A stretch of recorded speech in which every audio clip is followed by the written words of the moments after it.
Udeleženci so med drugim izvedeli, kaj je glasbena skupina in kako deluje, njene značilnosti in delitev dela znotraj skupine, pomen zunanje podobe, komuniciranja z mediji in javnostmi.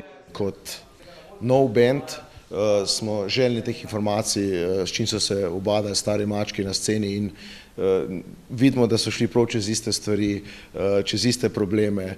Mi sam ne smemo biti vzvišen in reči, mi smo drugačen, treba enostavno poslušati nasvete tistih, ki so jih pripravljeni dajati. Pravzaprav smo zaenkrat izvedeli kar dosti tega, predvsem je pa pomembno to, da smo izvedeli neke koristne informacije od znanih glasbenikov slovenskih, ki nam bojo pripomogli mogoče v prihodnosti k boljši prepoznavnosti. Usposabljanja sicer potekajo v 7 mladinskih centrih po Sloveniji, vodi pa Jože Habola, bobnar skupine Bigfoot Mama, ki je udeležencem predstavil zanimive vidike glasbenega ustvarjanja.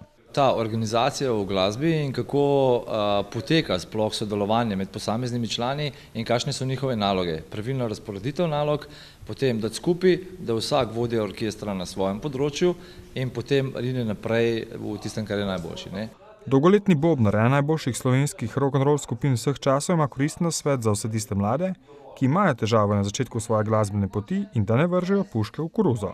Če želite spremeniti stvari oziroma jih popraviti, morate nehati kazati s prstom na druge.